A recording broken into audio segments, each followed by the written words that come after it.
helpful. I don't have that option. And you have. Perfect.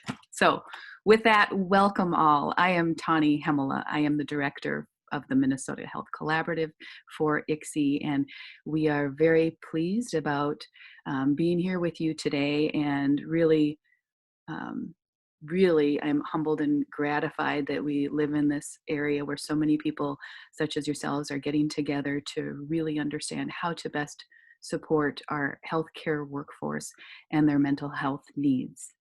A quick housekeeping reminder, we are all on mute unless you unmute yourselves.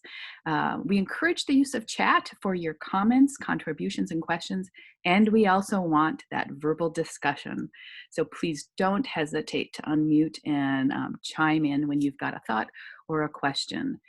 The more that we can all connect, the better the knowledge base that we can build together as a community. A reminder of antitrust, since we get together and we do work together. Just a quick reminder to stay out of matters financial that would infringe on antitrust policy. And so with that, we'll move on to our agenda for today, and a little bit about who from ICSE you'll be hearing from today. So I've already introduced myself. My co-facilitator today is Jody Dvorkin. Jody, if you would say hello so people will be familiar with your name. Hi, everybody. Voice, thank you. And Sarah Horst from ICSE will be monitoring the chat today. Sarah, would you say hello? Hi, everyone. Welcome.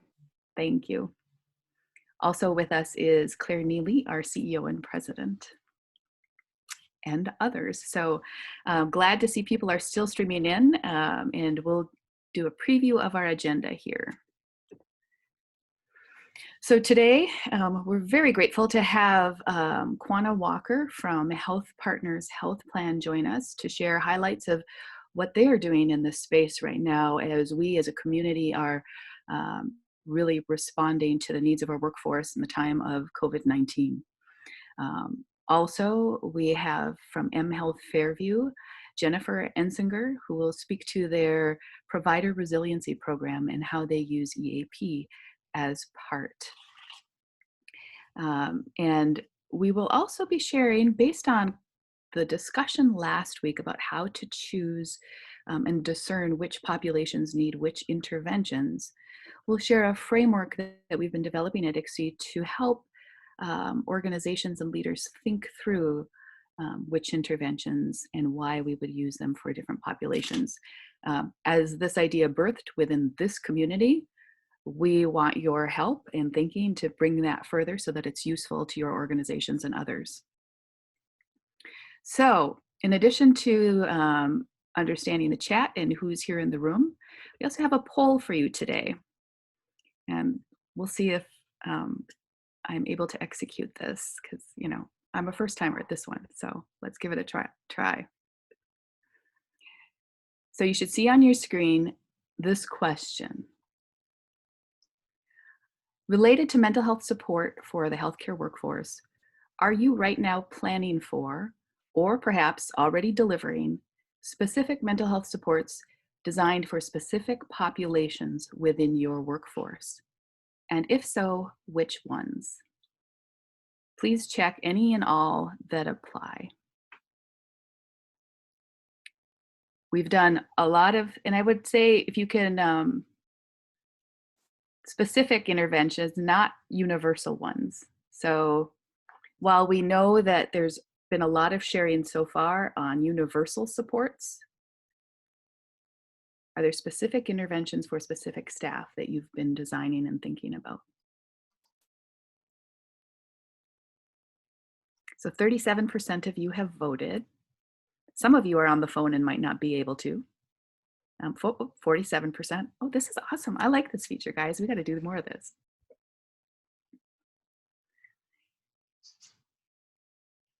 Good. 50%. We're seeing 67% of respondents so far have been thinking about specific interventions for inpatient.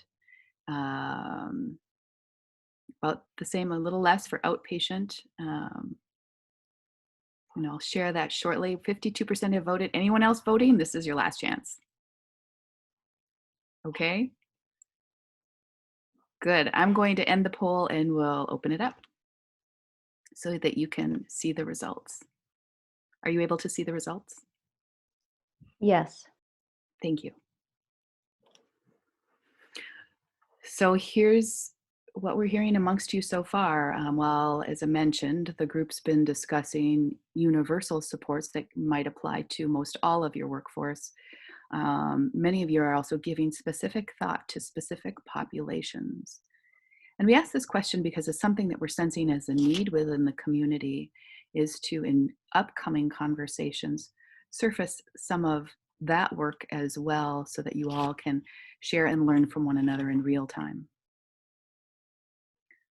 Other comments or thoughts? I'm particularly wondering, a couple of you have checked the other category.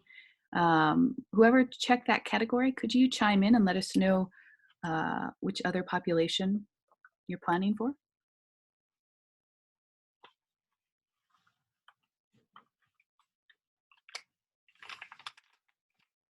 And if you're chiming in, I can't hear you unless you're in chat.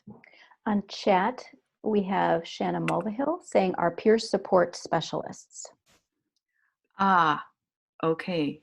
Thank you. Good. So an important other part of the population, peer support specialists. Thank you, Shanna. Good. So we will be touching base on this at the end of the day of this session today as well as we plan for future discussions. Thank you all for your input. So with that, I'm going to do a check and see, Kwana Walker, are you on the call? And if so, please unmute yourself and let me know.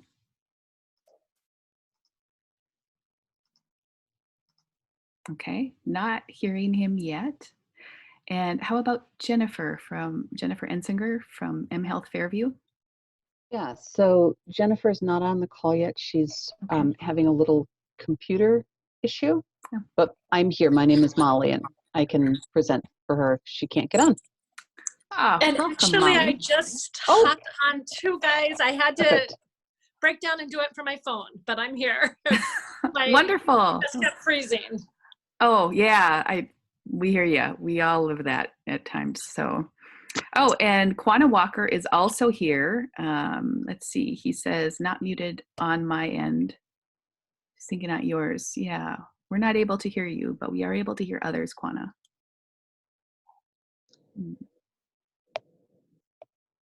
Well, why don't we go ahead and get started with Jennifer and Molly, if you'd go ahead and get started, and I will pull up your slides here. Just one moment. Thank you.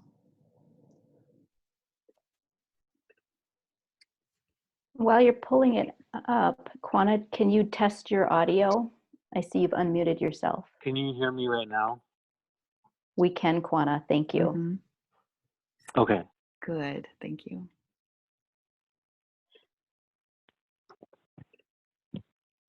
Okay.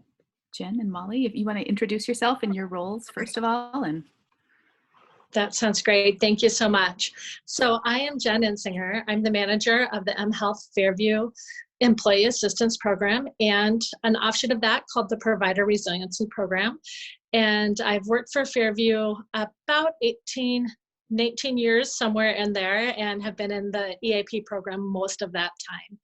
And then Molly Beckstrom is the lead counselor for the Provider Resiliency Program. And Molly, do you want to say more about yourself? Yeah, sure. So I have been with Fairview for coming up on 4 years, and before that spent 18 years in a external standalone EAP. So have done EAP for my whole career after getting my master's. Great. So together, Molly and I will provide a brief overview of our Provider Resiliency Program, including its development, implementation, and outcomes that we have to date.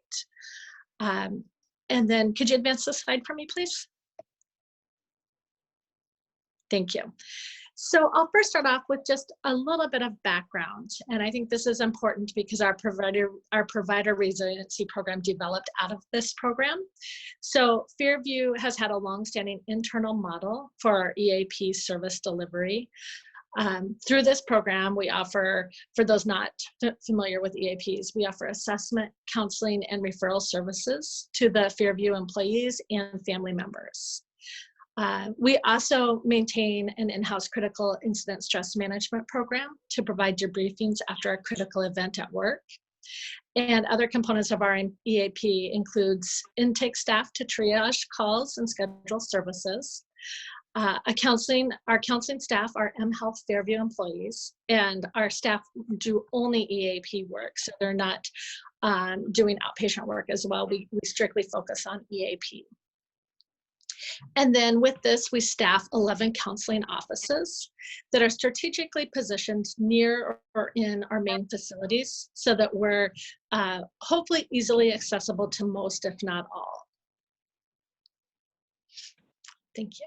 And then in addition, we also provide EAP services to local organizations in the Metro and Greater Minnesota.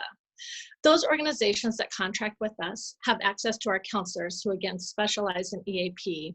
But if geography is a barrier for that, they can do telephonic services or use our affiliate network of counselors as well. And again, our provider resiliency program that we'll talk about next really developed out of this model.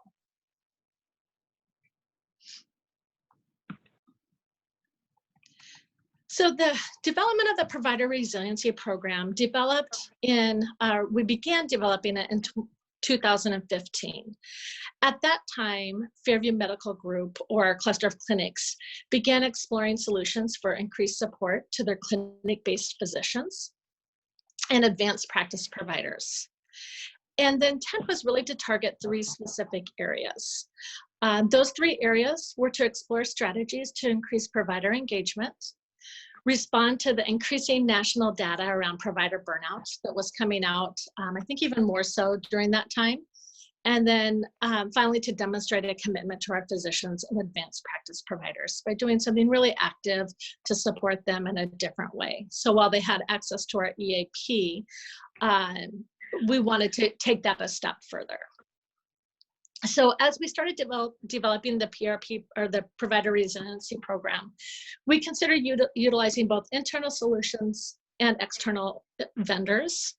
And after an evaluation, we determined that an internal solution best fit with our organizational philosophy and allowed our services to be highly integrated and embedded in the daily work lives of our providers.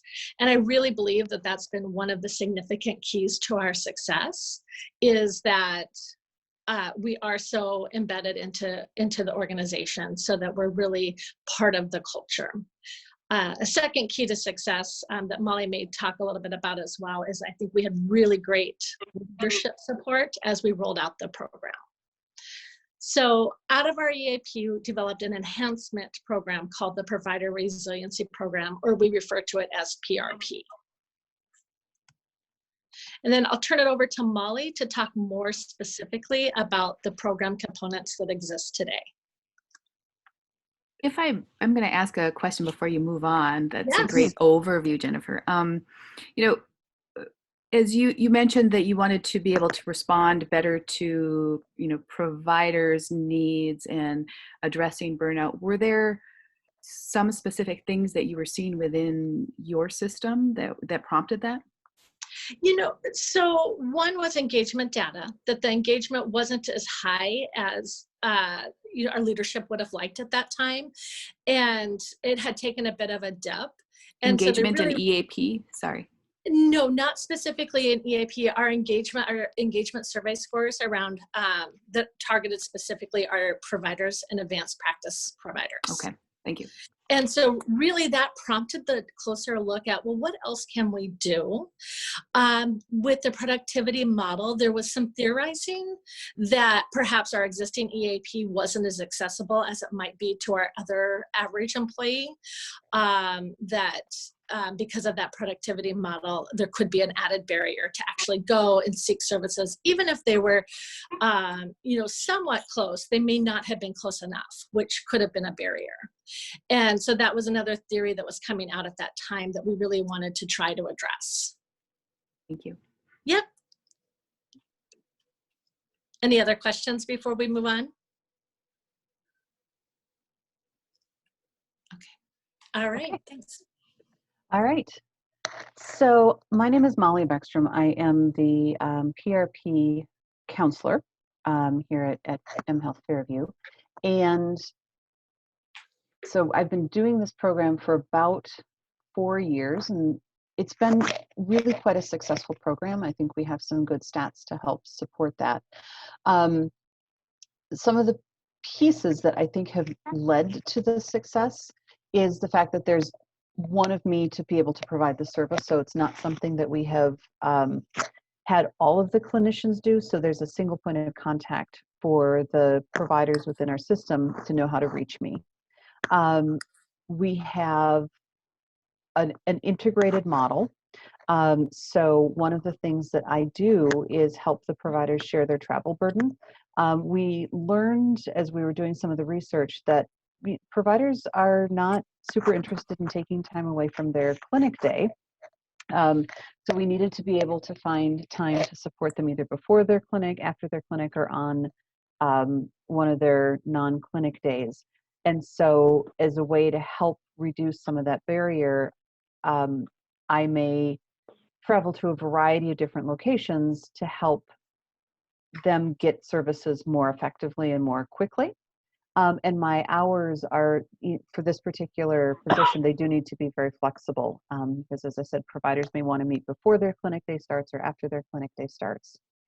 I also have some open office hours at a variety of the clinics, not all of them that we have, but the clinics that have expressed an interest. And so I actually am in the clinic for several hours every month, just sort of available for drop-in if people are looking for that.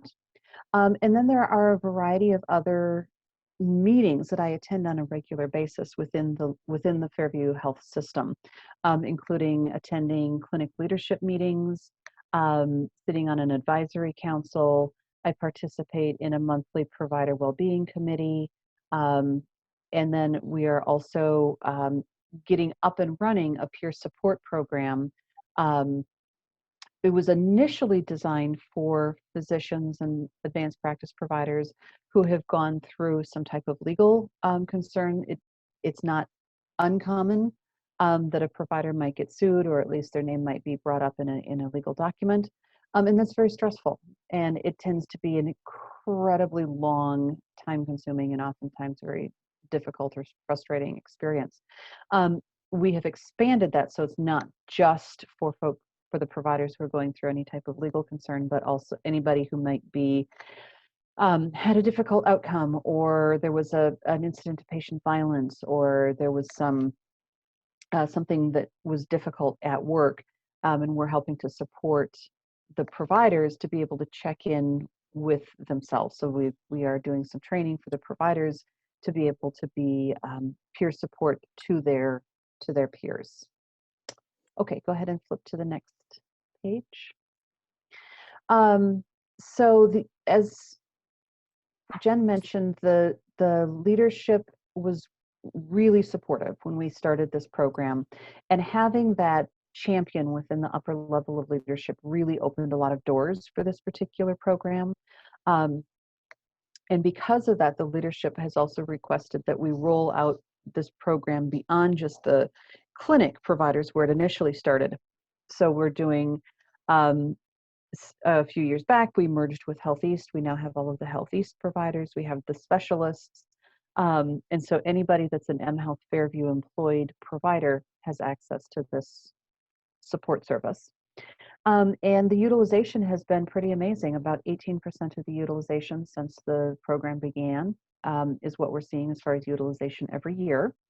And one of the things that I always want to caution about that is that not all of those 18% of, not all of those providers are coming in because they have a problem or because they're dealing with some sort of diagnosable mental health condition. One of the fantastic things about this program, and you really don't get it many other places in mental health care, is that they can come to me for preventative care.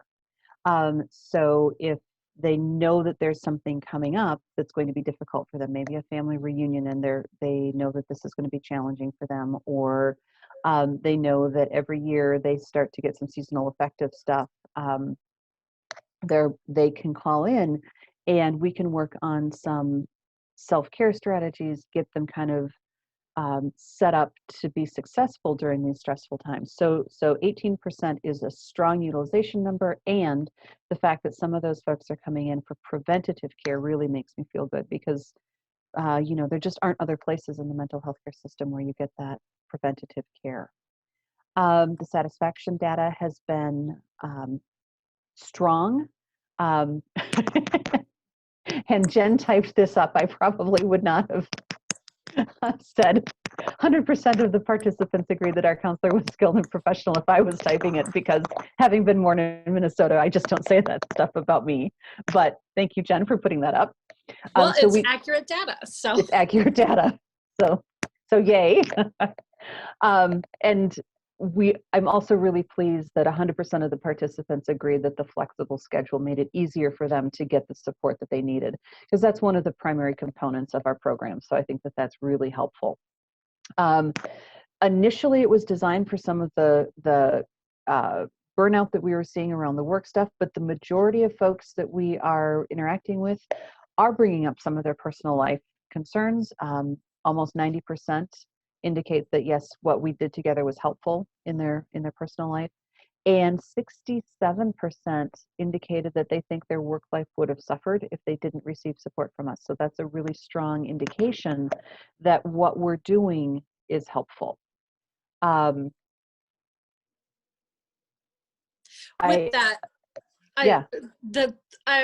Just to highlight also, 33% basically said it may have suffered, but none of the respondents said that they knew their work wouldn't have been affected. Right. So again, I think it's another strong indicator that providing this support to the physicians and that advanced practice providers is a really meaningful work. Mm-hmm. Yeah, good. Thank you, Jen.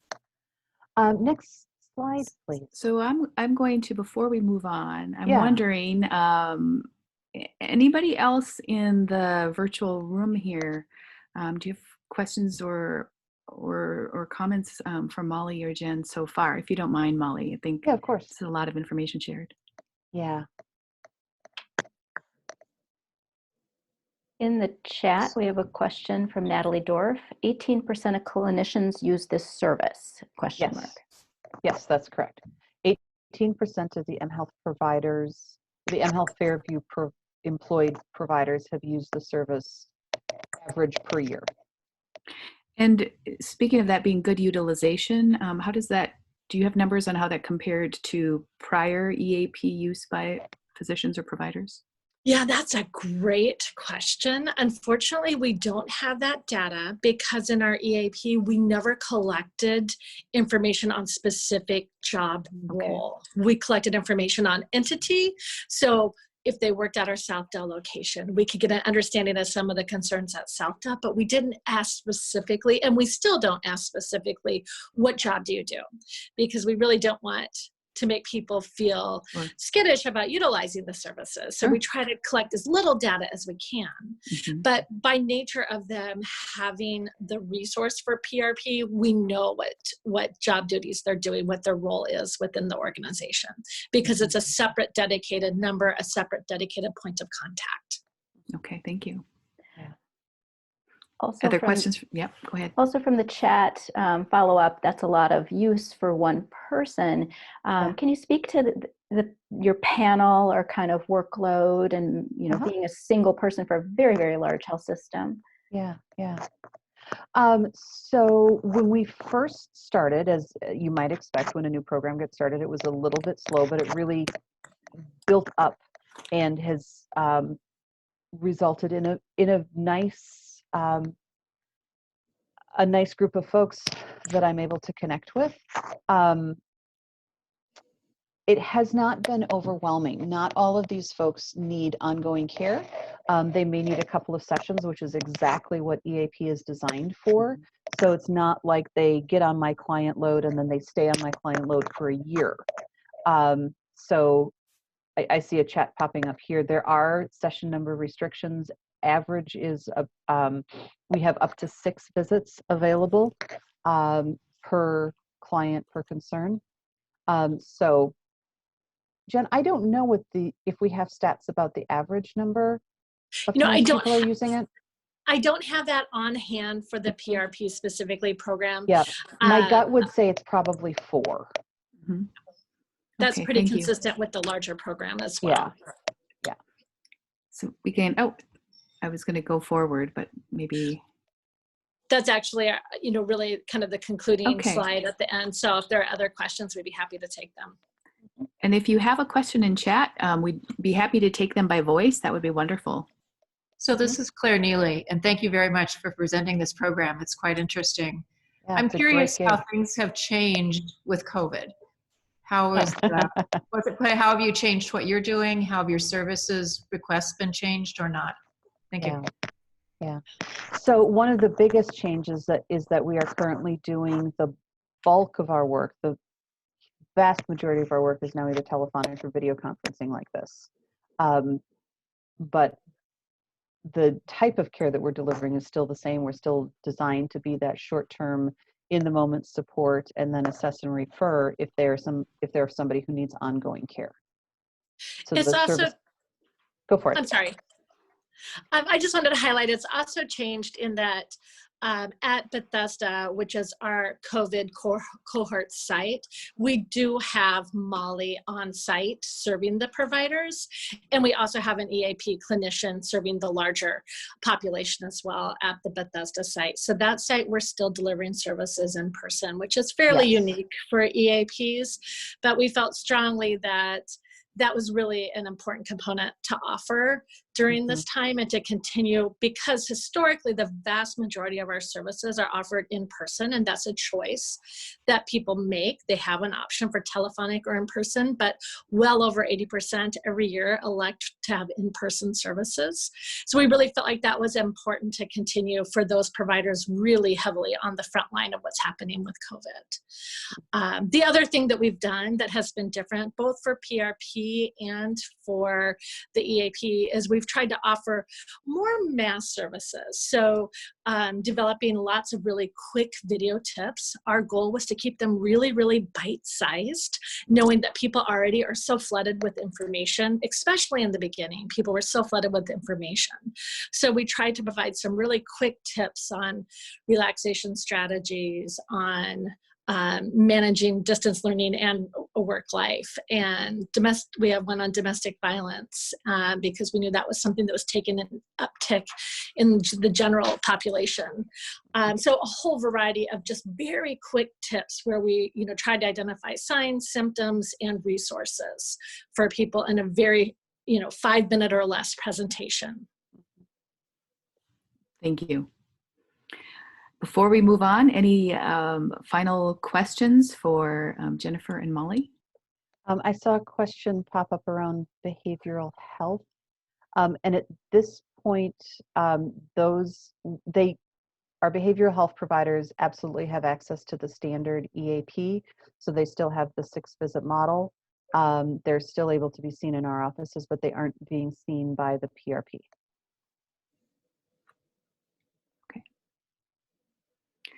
Well, thank you both for sharing this information and for volunteering to do so a couple weeks ago when we had a larger conversation specific to EAP. We'll have more questions after. So certainly everyone keep them coming in the chat. Now, Kwana Walker from HealthPartners, we'll turn the floor over to you. I will stop sharing my slides here. Great. Thank you so much. Thank you. And Kwana. Hello, this is Kwana. Can you hear me? Yes, welcome. Thanks. So my computer isn't set up to have a video. Sorry about that. But so I am Quanah Walker, and I've been at HealthPartners in the behavioral health department at the health plan for a little over 10 years. And at the health plan, we oversee a team of utilization review and case and disease management. And so some of the work that I'm going to talk about is being led by other areas in the organization, because we have the care delivery side of the organization, and then we also have our health promotion department. So let me just share a little bit about some of the things that we've done. Great, thank you, Quanah. So one of the things that we've focused on at HealthPartners is just using our standard communication methods to give tips and resources around supporting mental health and overall health. So we have things that are standard communications that are weekly, that go to all teams. And we put in topics such as eating healthy, getting enough sleep, incorporating physical activity and exercise into the day. A lot of it has been focused on working from home. So giving resources and activities that people can do on their own. We've also included stress management activities and things such as meditation, gratitude activities, and mindfulness activities. And so we have our weekly organization-wide huddle communications that go to all teams, and they include a well-being activity or moment. And then sometimes simple activities like stretching or breathing, things that you can do on your own, or if you're doing like a virtual huddle, you can have your team, you can guide them through an exercise. We also have daily COVID communications for all colleagues, and they of course include information about what's happening in the organization and updates on that situation. But also we've incorporated healthy lifestyle and stress management into all those communications, and just really trying to keep those topics in front of people. And then also promoting resources such as the EAP program and well-being. We also have worked on putting together a well-being page, and it's curated with a lot of really good resources that have been gathered over the past few weeks. And it includes things like recorded webinars that people can access on their own, PDF documents, links to online resources, links to local and national resources like CDC, and they have a page specifically focused on mental health during the COVID situation. And then, of course, we promote the employee assistance program. There's even things like tips on, setting up your home office so that it's an ergonomic setup. So it's kind of looking at the overall health. And then one thing that's been worked on, and I think maybe we could ask somebody to come and speak to this in more detail, but for care delivery providers, we've been talking about setting up a way for our mental health clinicians to be available so that when they have a situation and they need support in real time, that they can just call that phone number and get access to our mental health clinicians. And then another thing we've been really trying to do is make sure that we're all working together as we get information and resources about how the provider resources in the community are changing and community resources, trying to support the people that are member and patient facing so that they have current information about what's happening with providers, what's happening with NAMI Minnesota and online support groups and things like that. So just trying to make sure we're compiling, sharing resources. As soon as I got the ICSI website, I made sure to send it out to our teams and get it to Incident Command and make sure that we promote that. Let's see. Thank you. And then we've talked about doing some additional topics. So over time, we've done a lot of provider support. focusing on emotional resilience and talking about things like healthy thinking, healthy communication, reducing stress and burnout. And we'd like to consider tailoring and updating some of that content, making it relevant to the current situation, and then starting to do some outreach to some different groups in HealthPartners across the organization. We also have a group of clinician leaders, and they're doing some really good work on how to support providers during this time. So that'd be another thing to consider, is having someone from that work group come in, present on the work they're doing. So really what we're trying to do is make sure that people know about available resources, that they're connected to things like EAP, things that are already available to them, and regularly continue to communicate about those things so that it's front and center.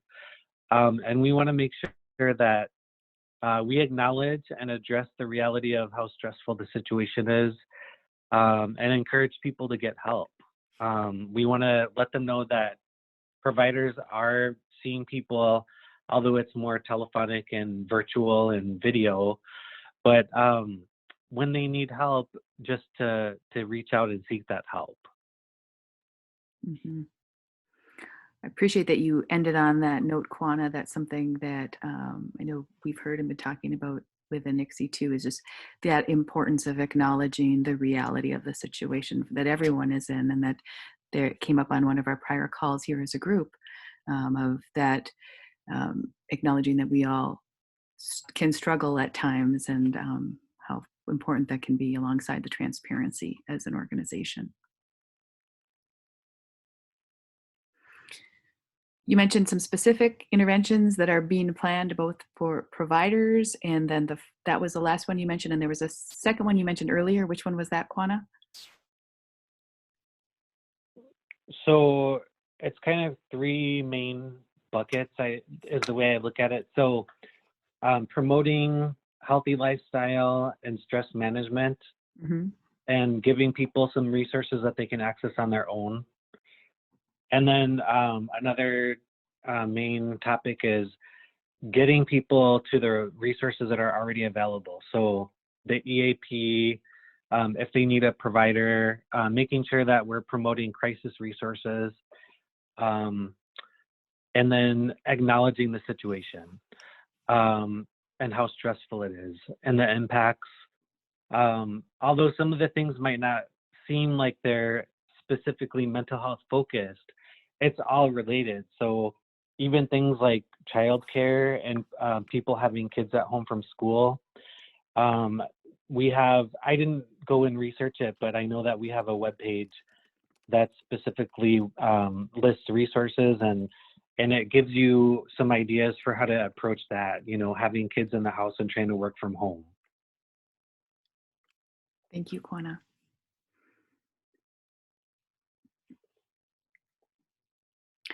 So part of, I think, what we're hearing from Kwana today too is we've heard from others of you who are using your communications daily to be able to not only share resources, but other things related to COVID response. We're going to move over to Jody Dvorkin shortly on another topic, but before we do, I think everyone's actions and response during this time is moving quickly. What else are you all doing that you'd want to update folks on? And I would say not only here's a great success we've had, but here's the reality. Here's something we're working to figure out. This is your crowdsourcing time.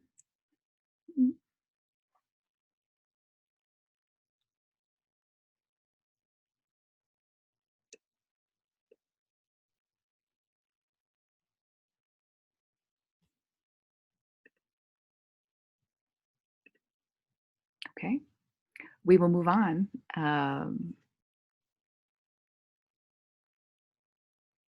We will move on. Jody, do you want to go ahead? Thank you all.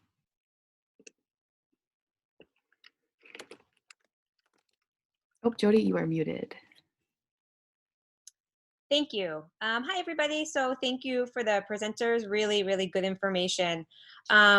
So I want to take a minute to reflect and kind of acknowledge that what we're about to present is kind of a compilation of what you all have talked about for the past few weeks. And I myself started at ICSI with guidelines, so I'm a very structured person. Everything in my life needs structure. And so that's kind of what we sought to do here, is take what you've talked about and give a little bit of structure to it.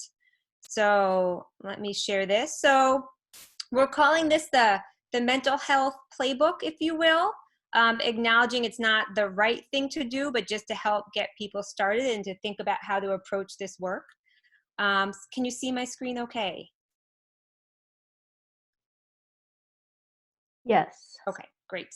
And so really kind of to start Jody, us off. excuse me, can you make it just a little bigger for us? Sure.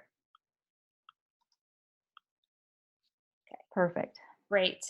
And so really to start off, just a little bit intro about this group and how we've kind of come together weekly to talk about what you all are learning.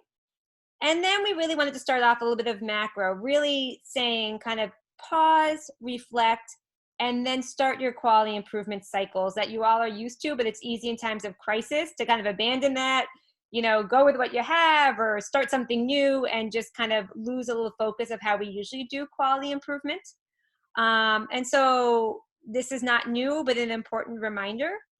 And what we've identified through your conversations that there's kind of 4 main areas. Identify the populations and the stressors, communicate, and Kwana, you said it really well, discuss with staff directly and transparently, acknowledge the stressors, listen. You don't have to have all the answers, just acknowledging it goes a long way, and talk to them about it, and say where the organization is at in trying to respond to it, even if you don't have all the answers. So that really transparent communication right off the bat. Then innovate, determine possible interventions, and then evaluate, test and gain feedback, and either continue what you're doing, modify, or don't be afraid to abandon it.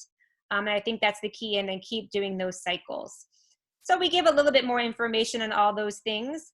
I do want to point out, I think with innovation, it's really important to think about systems-driven interventions. So what policies can you put in place? What protocols will help support the information flow, or how you decide who gets what PPE? I mean, that is really important to reducing stress, right? Structure and policies, providing food, things like that. So there's system-driven interventions, and then staff self-directed interventions. Here's a good website. Here's some podcasts. Here's a place you can go. All really helpful too, but different. And so really distinguishing, and our website does that, but reminding as you think of solutions to have things in both. And then essentially continue to go through, evaluate, monitor effectiveness we've talked about, and really then keep cycling. Be nimble, be humble. As COVID or any crisis evolves, the stressors for the populations will change. The populations themselves may change, how you think about them. So this has to be a feedback loop and continue. So then that takes us to this part. I love my colors, and so I don't have a graph that doesn't have a rainbow color in it, but we can change it if that's your feedback. And really, this is what we've heard from you all, and we're trying to kind of outline this in a better way, and we hope to continue to add to it. The peer support specialist was a good group we haven't thought about. But when determining interventions, and I'm going to actually just make this a little bit smaller because I think it's important to see the whole graph at once. We have the different segments. We have inpatient, which we consider hospital staff. That could be providers, pharmacists, transport, environmental services, all those hospital staff working inpatient. Outpatient, same type of thing, but who works in the clinic. Executive leaders and team leaders, that could be clinical leaders or administrative leaders. Support services, lab, IT, patient access, peer specialists. And then displaced staff, either those who are reassigned or those are furloughed.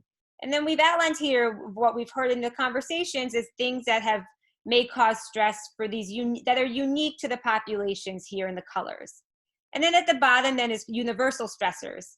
Everybody across organizations is worried about personal safety, financial concerns, personal wellness, anticipatory grief, having too much communication or too little, death and dying, and family concerns. So those are universal. But if we look at inpatient, just as an example, coping with death, especially with no visitor policies. So what those inpatient providers, what they're dealing with in death and dying is not just the universal stressor, but that stressor of being with a patient who's dying who doesn't have a family member next to them.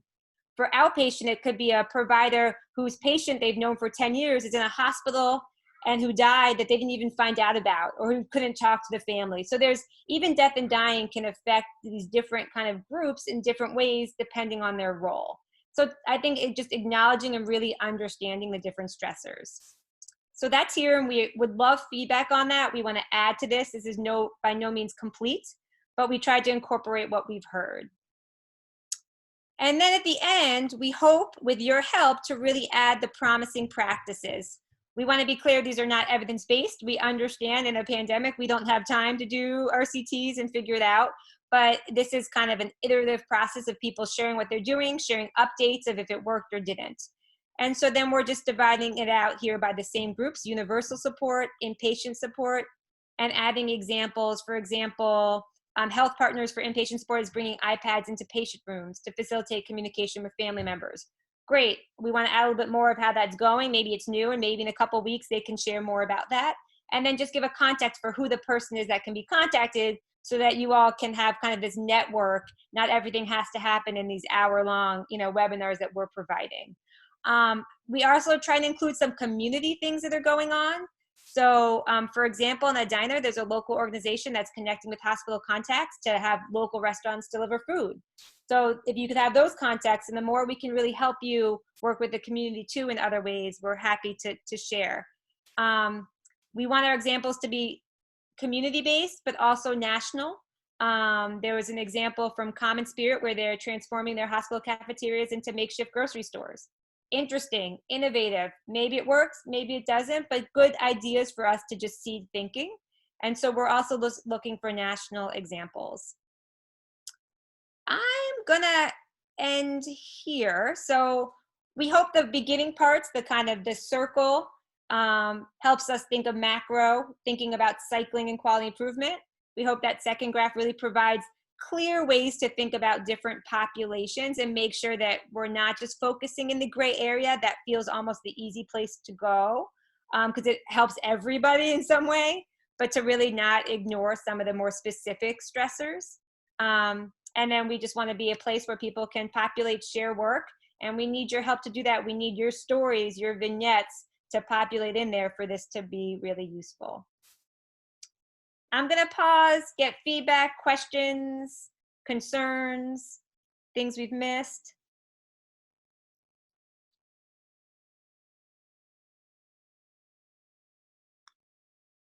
I will add that if you're not familiar with the ICSI team, we liked hard editing. So please, any sort of comments, we're fine with it being in a group environment here. Thank you.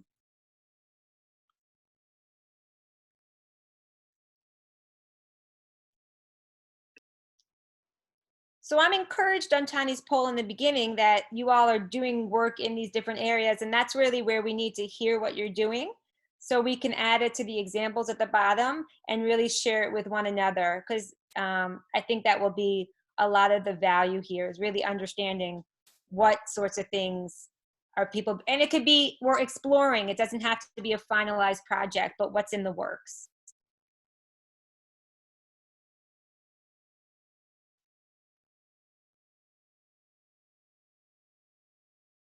Is this useful? I don't even have my chat up, Sarah, so, but is this useful for people?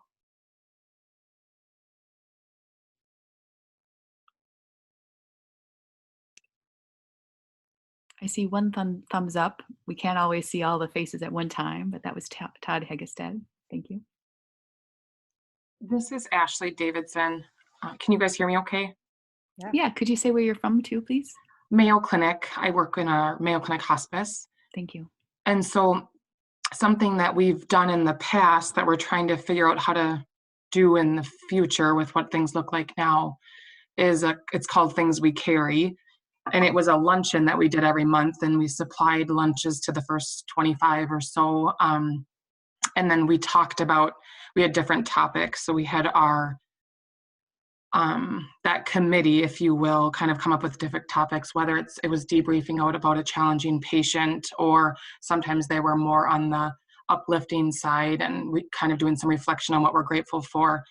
we're thinking about how we do that now, right, where we're all not within the same space and sitting amongst that table. So might be transferring that into something via Zoom. So having like a Zoom luncheon that's still hosted in that same way, where people are able to connect visually and then talk about those different things and debrief together still.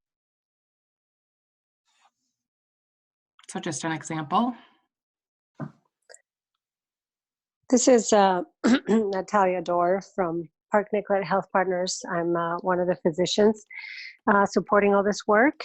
And one of the things to add to what Kwana was saying that we've done is create a clinician dedicated web portal through our well-being HR portal.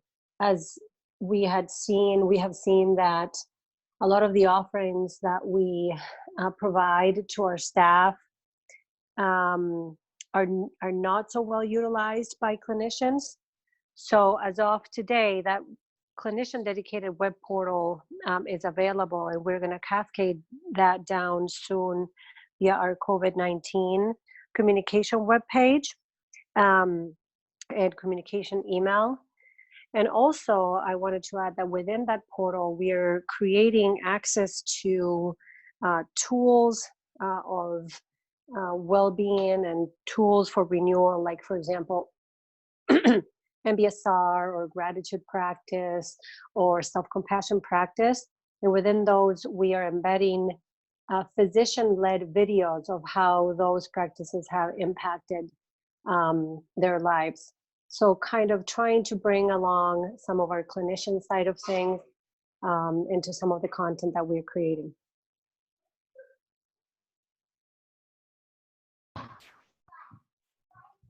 That sounds fantastic. Thank you. And we'd love to kind of sum that up and be able to include that in this. It's really great work.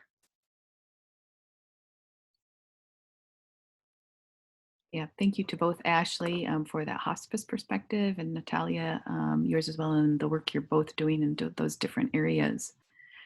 You know, as we look at these different categories and the poll that many of you answered at the beginning of this meeting on if you're thinking about specific supports for these different areas, we'd love to be able to hear from you for future calls so we can set up and make sure that we have kind of a couple of folks set up to share, here's our work in progress so far on this population.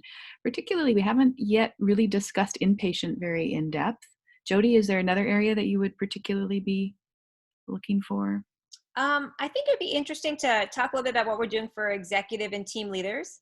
I think there's stressors with not only having to make new policies, but ethical implications of those policies, and then how to provide support for others when you also, need it yourself. So we haven't talked a ton about leadership support. Great. And this is all about sharing in real time, not sharing once something is baked, because everyone needs to move quickly. So the fact that many of you have already been doing that has been super helpful to the community. Okay. So with that, I think we will wrap up for the day. We'll be reaching out to some of you to follow up and make sure we gather your tips that you've shared in the best way possible. Some of those, as Jody mentioned, we'll share as an example in this playbook or whatever its final name will be, and or on the website. And please consider sending me an email and saying, yes, we have something to share. We'd love to do so. And we'll reach out to you about that as well. Thank you all. Have a good afternoon and see you next week. Thank you.